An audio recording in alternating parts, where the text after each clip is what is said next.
Welcome to CT Expert Insights. When your business needs people it can trust, you can count on us. We dedicate ourselves to getting to know your needs and finding solutions to meet them. You'll have a team of experts backing you up. Hi, I'm Greg Corombos. Our guest in this edition of Expert Insights is Tim Jensen, Manager of Customer Service at CT Corporation. In our last conversation, Tim walked us through some very important considerations when you are naming your new business. But often, the hardest part is deciding whether to start that new business at all because of the fear of failure. Leaving what seems like a safe job to strike it on your own can be exciting, but it can also be daunting.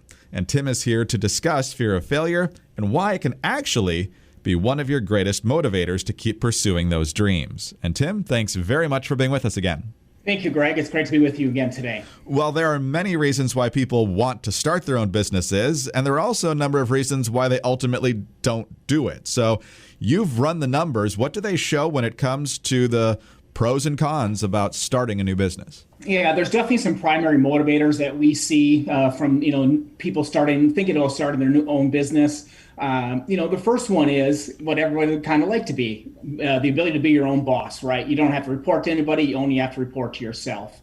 Other things are maybe it's your lifelong dream. Maybe you've seen something in the market. You've got a great idea and you want to take it out there. So all these things kind of play into, your desire to get out there and do something on your own. But there is one thing that continually pops up that we hear from our customers that is that barrier to them, and that is that fear of failure. And that has topped the list of challenges for many small business owners for several years running now. And so that is obviously a major hurdle to get over, and it's fear of failure for a number of reasons, certainly. But you say you can actually leverage that fear to your advantage. What do you mean by that? Yeah, I think the first thing we need to do when we're thinking about fear is acknowledge it, and then find that way to leverage it to your benefit. So being afraid of failing is a completely normal response to trying something new, like starting a business. In fact, it's what stimulates us to overcome obstacles and succeed. So try not to view fear as something to run from, but embrace the emotion and leverage it to spur you on. Some of the best athletes of all time, so they always get butterflies before competition, and they use that to drive them to perform their best. Having that motivation in the back of your mind, but not letting it stop you, is certainly a huge factor in ultimately your success many times. And there's just obviously a lot of anxiety involved when there's fear of a business failing. Could be financial, could be reputation, could be a lot of different things. But you say there are also ways to redefine failure. How do you do that? What's the new definition? What we want to do is really take a look at, what failure means to us. And I believe this can be done with a simple mindset change of how you view failure.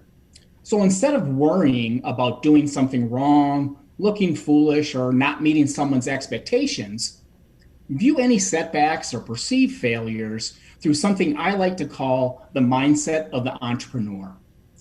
Successful entrepreneurs are grateful for challenges and setbacks, and they view them as opportunities to get better.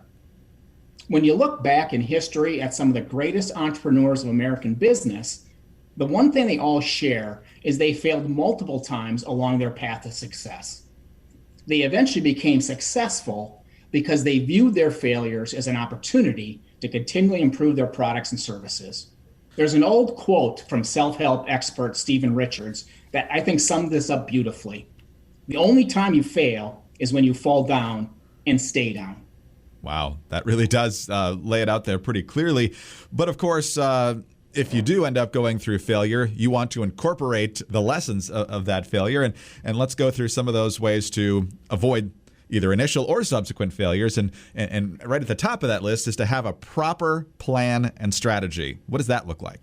I believe this is the most important thing. We talked earlier on about, hey, this is my lifelong dream. I want to be my own boss and things like that. If we're going to go through these steps, we have to start with a really good plan. And developing and executing a plan and strategy to set you up for success is really an important part of this. Spending time setting up a sound business plan at the beginning is really the foundation for a successful business.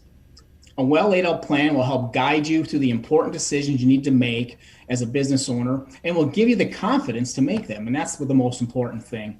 And one thing to remember is that while it's important to follow your plan, You must also remain flexible and understand that everything's not going to go your way and work out as you had planned, and adjustments will be needed. We're talking with Tim Jensen. He's a manager of customer service at CT Corporation, and it's kind of implied in what we talked about in terms of failing and ultimately succeeding a lot, especially for our most successful entrepreneurs and athletes and many people we see as tremendous successes in our society today.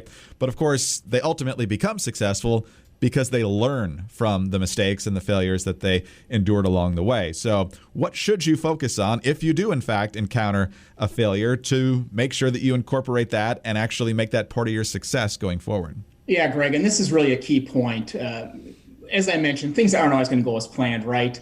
And when they don't go as planned, business owners want to make sure that they learn from these situations, using that entrepreneurial mindset that I talked about. And that helps bring the most out of the value out of his experiences, regardless of what the outcome is. We can learn from our successes as well as from our failures. But learning from past failures can help business owners successfully navigate through the challenges they're going to inevitably face in the future. Things such as handling growth, new competition, or even a global pandemic. When you think about how many business owners had to adapt and evolve during COVID-19 just to survive, and most were willing to try just about anything to stay in business. And in many cases, they made changes that had positioned them well for success in the future.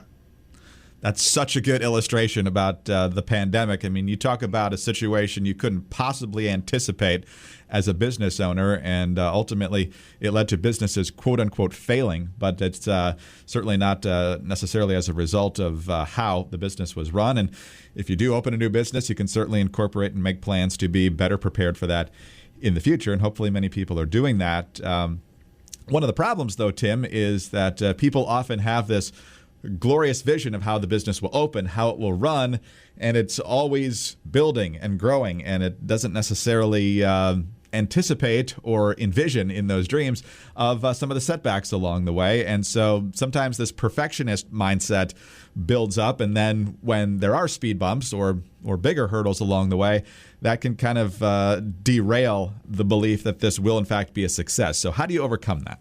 We talk about building a plan, right? And part of that plan is, your steps to success. And everybody always wants things to go well and be perfect and things like that. What we really want to be careful that we don't strive for perfectionism. So I would suggest that we ditch that need for perfectionism. And actually, perfectionism is one of the byproducts of the fear of failure. We somehow internally believe that if we do everything perfectly and we control everything, that we've actually decreased our chances of failure. But we also know that perfectionism is a myth. It's something that's out there, but we can't necessarily always attain it or even attempt to attain. We can attempt, but we can't attain it necessarily. And it can ultimately sabotage us from doing what we really want to do. And at times it can become paralyzing because our pursuit of perfectionism actually takes our eye off the ball of what we actually need to be doing, to move the business forward. So if an entrepreneur who is just starting out is holding themselves to an impossible ideal of perfectionism in order to feel comfortable at launching their business, they likely will never get to a place where they do feel comfortable. So you don't need to be perfect. You just need to be what your customers need you to be. And Tim, we also have talked many times about the support you need along the way, whether it's mentors, people who help you fundraise, whatever it is along the way, you're going to need support. So what are some of the best ways to find that support? What are the best sources, whether it's at CT Corporation or anywhere else? Not going it alone, right, is really something important. You're not out there by yourself. And there are a wealth of resources that are available to help educate yourself, as you're putting that business plan together and kind of getting your ducks in a row as far as what you're going to need to get started in your business. And that's really where CT can come in and help. CT is always available to answer any of those questions that you may have, regarding your registrations, what's required, those kind of things. Now, understand that's part of the registration of the business itself. But because CT has been doing this a long time, we also have a lot of knowledge and resources that are available to that we can recommend that would help you out in areas outside of just the actual business registration. Lastly, Tim, I could just imagine some folks out there who maybe were feeling a little bit skeptical about whether they could do this. Maybe they're taking some deep breaths now, thinking, okay, maybe I can do this. What final words do you have for them? I would just say, don't let your fear of failure derail you from chasing your dreams. Adopt the entrepreneurial mindset that we discussed and embrace the notion that you won't be defined by the inevitable setbacks and failures you're going to experience, but instead you're going to use those as opportunities to get better. In 2020, during the middle of a pandemic, 4.5 million new businesses were started in the US, which was the most ever. I encourage you to follow your dreams and not let the fear of failure get in your way. Tons of great advice packed into this conversation. Tim, thank you very much for your time and your expertise today. We greatly appreciate it. Thank you, Greg. Tim Jensen is Manager of Customer Service at CT Corporation. I'm Greg Columbus reporting for Expert Insights. For more information on this subject, please call CT at 844-787-7782. With 125 years of experience, CT is here to help you at every stage of the business life cycle.